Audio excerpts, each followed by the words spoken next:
ब्रह्मान्मूलं गुरुमूर्तिं पूजामूलं गुरुपदं मन्त्रमूलं गुरुवाक्यं मोक्षमूलं गुरुकृपा वन्दे बोधमयं नित्यं गुरुशङ्कररूपिणां धम्मायित्रो हि वक्रचन्द्र सर्वत्र वन्दते ब्रह्मानन्दं परं सुखदं केवलज्ञानमूर्तिं नन्दातीतं गुणशस्यं तस्मस्यादिलक्ष्यम् अखण्डमण्डलाकारं व्याप्तिं चराचरं तत्पदं दर्शितं येन तस्मै श्रीगुरवे नमः। गुरुर्ब्रह्मा गुरुर्विष्णु गुरुदेवो महेश्वरः गुरुसाक्षात् पारब्रह्म तस्मै श्रीगुरवे नमः। प्रिय बंधुओं, मित्रों, सत्संगी भक्तजनों, आज हम बहुत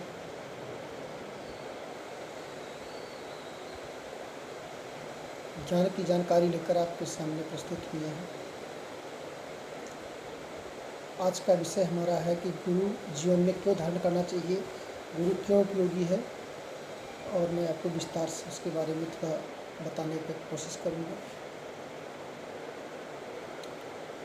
इंसान कोई भी काम करता है, प्रत्येक काम को सीखने के लिए उस्ताद की ज़रूरत पड़ती है।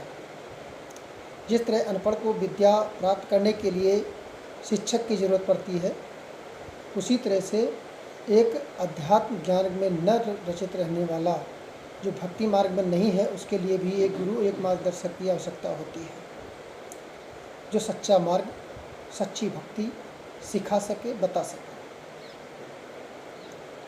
सर्वशक्तिमान सर्वव्यापक जो शक्ति आपके अंदर विद्यमान है, उस शक्ति की आपको पहचान करा सके। जीव प्रभु से मिला हुआ है, जरूरत है उसकी पहचान करने की। घर अंदर सब बत है, बाहर कछु है नाही, अकुर प्रसादी पाइए अंतर कपट खुलाए। आदि ग्रंथ में ये शब्द आया है कि परमात्मा की प्राप्ति के लिए उससे प्रेम होना बहुत जरूरी है। परमात्मा निराकार है, जीव देहधारी है। देहधारी जीव निराकार परमात्मा से प्रेम नहीं कर सकता, तो परमात्मा गुरु के रूप में प्रकट होकर के जीव के अंदर अपना प्रेम पैदा करता है। प्रेम को केवल प्रेम ही काट सकता है। प्रेम का संबंध प्रेम से ही हो सकता है। जब तक हृदय में सतगुरु रूप में प्रकट हुए हरि का प्रेम पैदा नहीं होता, जीवात्मा का मोह कभी नहीं त्याग सकती। देहधारी परमात्मा सतगुरु का ही रूप है। प्रेम से मुक्त करके अपने साथ मिलाने का सरल साधन प्रेम भक्ति है। जीव का छुटकारा होता है। जीवात्मा को प्रेम भक्ति का आधार बख्शने के लिए कर्ता खुद साधु के रूप में परमात्मा ही अवतरित होता है, जो आपको मार्गदर्शन के देने के लिए ही आया है। आदि ग्रंथ में एक शब्द और आया है, आदि ग्रंथ का रूप है, इसमें एक शब्द है कि अंधकूप ते काढ़ निहारा, प्रेम भक्ति हो वतन सितारा, साध रूप अपना तन धरिया, महायज्ञ ते आप उबरिया। अनादिकाल से परमात्मा बिछुड़कर रचना में भटक रहे जीवों को, जीव के सिर पर अनगिनत कर्मों का कर्ज है। कोई जीव अपने बल बुद्धि से एक कर्ज नहीं चुका सकता है। परमात्मा का गुरु का रूप धारण करके जीवात्मा रूपी पुत्र के कर्मों के कर्ज से मुक्त कराकर उसे अपने साथ मिलाने का प्रबंध करता है। गुरु और संतों का अभिप्राय अपने समय के जीवित गुरु से है। पिछले समय में कुछ हो चुके महात्मा पूर्ण होने के बावजूद हमारी कोई सहायता नहीं कर सकते। जो संत आए थे, उनकी रचनाओं को हम ले करके उससे मार्गदर्शन तो ले सकते हैं, लेकिन वर्तमान में जो हमें गुरु मिलेगा उसी से हम शिक्षा ग्रहण कर सकते हैं। वर्तमान स्थिति में जो बीत गए उससे तो शिक्षा मिलेगी, लेकिन मूल ज्ञान हमें जो वर्तमान गुरु होगा वही देगा। बहुत अच्छे गुरु थे, रचनाएं उनकी अच्छी हैं, उनकी रचनाओं के आधार से वो भी बताएंगे जो वर्तमान गुरु होंगे, लेकिन वो शिक्षा आपके लिए बहुत उपयोगी होगी। या तो हमें गुरु की ज़रूरत नहीं है, या अपने समय के पूर्ण सतगुरु की ज़रूरत नहीं है, जो परमात्मा से हम मिलान करना चाहते हैं। अगर आपको सहायता नहीं है, सहायता लेने की ज़रूरत नहीं है, परमात्मा को नहीं लेना चाहते हैं, नहीं मिलना चाहते हैं, तो आपके लिए शब्द नहीं है। जो मिला हुआ है देह स्वरूप भी हमारे सामने है। हमें ऐसे पूर्ण संत सद्गुरु की ज़रूरत है जो हमारे अंतर के नाम से, भीतर के नाम से जोड़ सके, और जब हम ध्यान के द्वारा मन को एकाग्र करके उस आत्म तत्व में अपने आप को स्थित कर सकें, अपने आप की पहचान कर सकें, उस सतगुरु से दर्शन कर सकें, उस परमात्मा का से मिलन कर सकें। गुरु शिष्य का रिश्ता गुरु पर आधारित होता है, शिष्य पर आधारित नहीं होता। शिष्य अपने तरफ से कुछ और सोचता है, गुरु अपने तरफ से कुछ और सोचता है। शिष्य तो हमेशा लाभ की बातें सोचता है, स्वार्थ की बातें सोचता है। अगर गुरु भी ऐसा सोचने लगा तो मार्गदर्शक नहीं हो सकता। जिस तरह से शिष्य सोचता है उस तरह से गुरु सोचने लगे तो मार्गदर्शक नहीं हो पाएगा। लोभी गुरु, लालची चेला, दोनों लग पड़े। अगर आप गुरु से उम्मीद करते हैं, ज्ञान के सिवा कुछ और मांगने की उम्मीद करते हैं, तो ये आपकी कल्पना व्यर्थ है, मूर्खता है। ज्ञान चाहिए तो गुरु के लिए, ज्ञान के लिए गुरु बनाया जाता है। संसार के सभी संतों ने गुरु प्रसाद, संतों की दया, जीवों की मुक्ति के लिए, प्रसन्नता के लिए, जो शरण संत के ले लेता है वो इस भवसागर से पार होकर के परमात्मा के दरबार का वासी बन सकता है, अपने आप की पहचान करके उस आत्म तत्व में स्थित हो सकता है, विदेह हो सकता है। बिना गुरु के कोई विदेह नहीं हुआ। अगर भटकते रहोगे तो कभी कुछ नहीं मिलने वाला। पूरा गुरु वो है जो अपनी आत्मा परमात्मा में अभेद करके एक रूप हो जाए।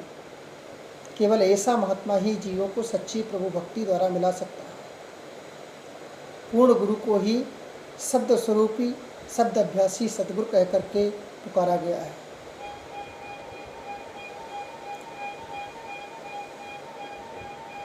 सारवचन संग्रह, एक राधा स्वामी से पुस्तक आती है, उसमें भी शब्द आया है कि गुरु सोई जो शब्द स्नेही, शब्द बिना दूसर नहीं सेई, शब्द कमावे सो गुरु पूरा, उन चरणन की हो जाधूरा, और पहचान करो मत कोई, लक्ष्य अलक्ष्य न देखूं सोई, शब्द भेद लेकर तुम उनसे, लक्ष्य कमाओ तुम तन मन से। साफ फरमाते हैं कि मजहब, मुल्क आदि को देखो, केवल ये देखो कि शब्द स्वरूपी, शब्द अभ्यासी हो। जो संत सतगुरु प्रभु का रूप ही होता है। प्रभु की तरह अपने किसी भी दात के लिए कोई कीमत नहीं मांगता।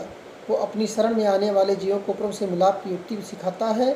जीवों का परमार्थी सेवा निस्वार्थ भाव से करता है। मेहनत की कमाई पर अपने गुजर बसर करेगा, लेकिन मांगने, मर जाऊं मांगू नहीं अपने तन के काज, और पर सारथ के काज को मोह न आवत लाज। गुरु को मांगना नहीं चाहिए, मर जाऊं मांगू नहीं अपने तन के काज। शिष्य को ऐसा देना चाहिए कि गुरु को मांगने की आवश्यकता ही न हो। गुरु साहब सावधान करते हैं कि शिष्य के धन पर गुजारा करने वाले व्यक्ति के चरणों में भूले भटके भी माथा नहीं टिकना चाहिए। हमें सिर्फ वही महात्मा रास्ता दिखा सकता है जो खुद मेहनत करके खाता हो और दूसरे को मेहनत करके कमाने खाने की शिक्षा देता हो। वही दूसरों में कुछ बांट सकता है, और जो दूसरे के ऊपर निर्भर है वो खुद निर्भर है तो दूसरे को सबल कैसे बनाएगा। चरणदास जी महाराज ने कहा है कि जग में दो तारन कुली का, एक तो ध्यान गुरु को कीजिए, दूजे नाम धनी का। तो दो कारण बताया कि एक गुरु का ध्यान कीजिए और दूसरा कारण बताया नाम परमात्मा का लीजिए। दो ही कारणों से आप मुक्ति पा सकते हैं। दरिया साहब ने अपने हस्तलिखित पुस्तक में लिखा है कि कोटिन दान पुण्य करे और कोटिन तीरथ रटना, कोटिन वेद पुराण सुने और कोटिन जाप जप रसना। कोटिन तप जो दर्प करे फिरे उधार तेजे बसना। संत स्नेह नाम ने अक्षर मूल बिना कैसे तरना। अगर मूल शब्द नहीं मिला तो तरने का कोई उपाय नहीं।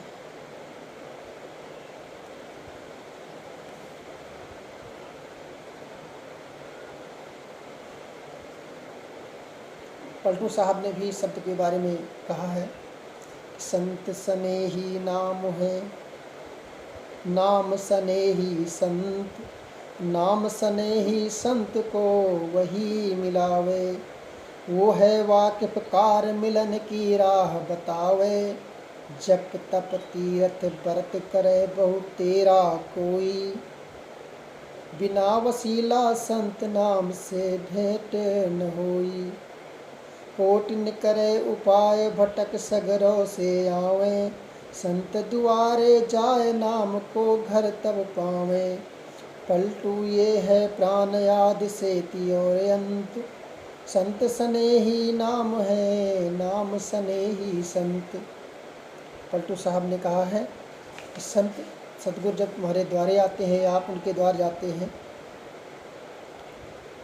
और नाम आपको जो देते हैं तभी आपको कुछ उपाय मिल सकता है। नहीं तो आप भवसागर में कोटिन उपाय करें, सागर है इसमें बहुत से उपाय हैं, आप करेंगे लेकिन आप भटकते रहेंगे।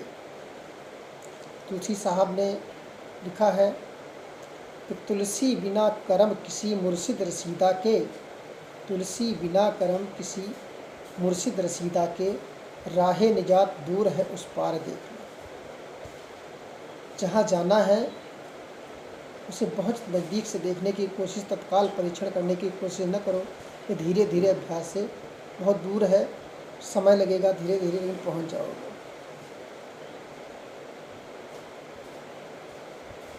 मीराबाई ने भी लिखा है इसके बारे में, गुरु बिन रहो न जाए, गुरु बिन तरियो न जाए। कबीर साहब ने तो गुरु के बारे में बहुत बड़ी महिमाएं गाई है। सो गुर करहु जि बहुरी न करना, सो पदु रहो जि बहुरी न रहना।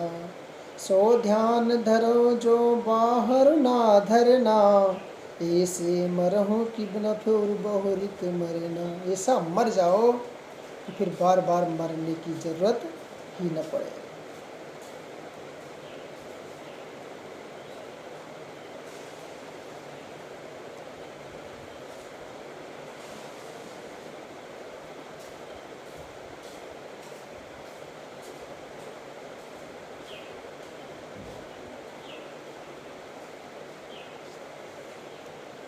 सत्य नाम सूरत गहे, सतगुर शरण निवास। जो तरंग आकाश पहो, लख पहुँचे तेहि पास। संत शरण सब सब तरह, बिना संत नहीं अंत। जाको संत लखाइया, पुन तिन पायो पंथ। तुलसी साहब ने रामचरितमानस में भी लिखा है, श्री गुर पद नख गन मन ज्योति। सुमिरत दिव्य दृष्टि ही होती। दलन मोह तम सोस प्रकाशु, बड़े भाग्य उर आय सुजासु। उघरहि बिमल बिलोचन ही के, मिटे दोष भव रजनी के। तुलसी साहब ने भी वही बात रामचरितमानस में गाई है।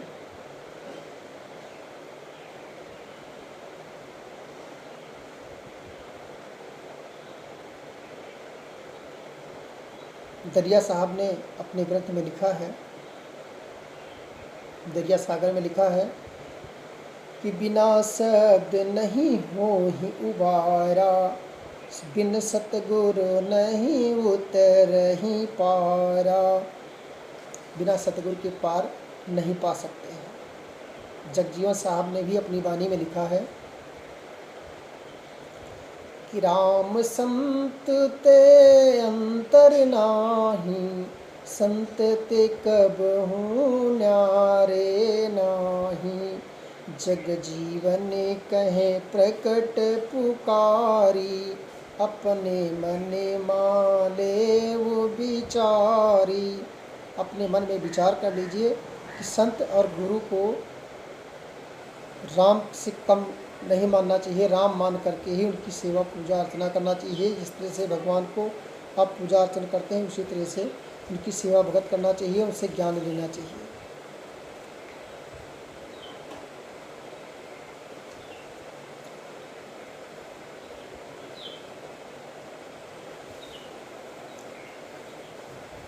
ये हमारा भाग 1 है। अगला भाग देखने के लिए गुरु, गुरमत, संत सतगुरु और उसके कहानी, गुरु किसने धारण किया, एक विदेह राजा जनक की कहानी हम आपको अगले भाग में बता रहे हैं। ये भाग 1 हमारा है। भाग 2 में हम आगे की कहानी बताएंगे और आपसे विस्तार से समझाएंगे, क्योंकि ये छोटे छोटे बातें बताई जाती हैं। हमारा सत्संग आपको अच्छा लगा हो तो कमेंट में ज़रूर बताएं। धन्यवाद।